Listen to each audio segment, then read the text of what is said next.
Throughout the Star Wars galaxy, there are very few bounty hunters that are held as highly as Boba Fett. Today we're going to go over 7 facts about Boba Fett that you definitely did not know. Starting things off, Boba came into contact with Luke Skywalker before their meeting on Cloud City. In the pages of Marvel's Star Wars comic series, we learn that Darth Vader hired Boba Fett and a Wookiee bounty hunter named Black Chrysanthemum to find a rebel pilot associated with a man named Obi-Wan Kenobi. Boba caught up with Luke in Obi-Wan's hut on Tatooine, but Luke's newly found Force abilities and some luck allowed him to hold his own against the bounty hunter. Although Boba didn't capture Luke, he did bring Darth Vader information that Luke's last name was Skywalker, forcing Vader to confront the idea that Luke was his son and ended up going after him in episode 5. Following up with number 6, at Celebration 2017, Lucasfilm showed a Clone Wars clip of an episode intended as part of a 4-episode arc. Boba Fett would have teamed up with the bounty hunter Cad Bane, who had known his father, and would have worn his classic green armor for the first time.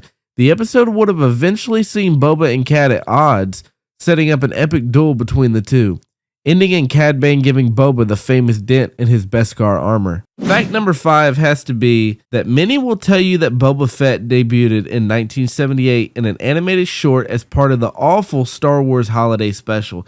This is sort of true as it marks the character's first proper appearance, but he actually first showed up in full armor next to Darth Vader at the San Anselmo County Fair Day on September 24th of 1978, several months before the holiday special aired on TV. Coming in at number 4, and this is a pretty terrifying fact, so stay tuned. Boba has a braid on his armor that carries a dark origin. Some say it's made from Wookiee scalps, but the new canon suggests that his braid is made from Padawan braids that came from the many fights between Boba and Jedi. Boba spent years searching for Mace Windu, who killed his father, and came into contact with other Jedi in the process, leaving them dead. Small details like this really show you how dangerous and sinister Boba really was, and while he was part of Vader's team, he was pretty far up there with Vader in terms of how sinister they both really were. Next up is the Fett name carries weight in Mandalore. Jango was a foundling who was brought into the clan Fett when his parents were killed during the Mandalorian Civil War. The history of Clan Fett's name can provide further insight into Boba Fett's origins. According to Wallace Wyndham and Fry, the original name for the tribe came from the Mandalorian word Vet, which roughly translated to farmer. Members of the Fett clan indeed could be traced back to a lineage of farmers, but eventually became known for their skill in battle and work as ruthless bounty hunters. Jango later carried on his legacy, which he eventually passed on to Boba in his trade as a mercenary, while also still honoring the Mandalorian and Clan Fett tradition. Though Boba was a clone and not fully raised in the Mandalorian way due to his father's untimely death, his lineage is still connected to the history of the Fett clan. Number 2 is Boba Fett and Obi-Wan Kenobi actually spent time in the same Republic prison.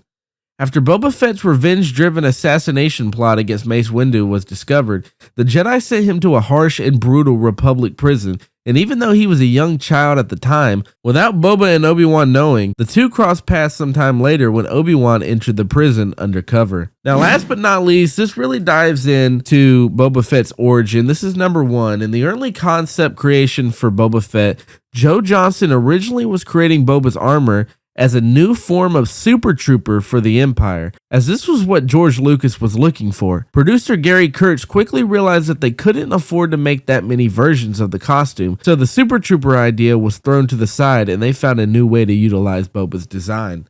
If you guys enjoyed this video or even learned anything from any of these 7 facts, make sure to subscribe for more Star Wars content. Go ahead and check out this video on 7 evil Sith Lords that you didn't know existed. And drop a like and a comment on what you would like to see next. Thank you guys for watching. Have yourself a good day. Peace.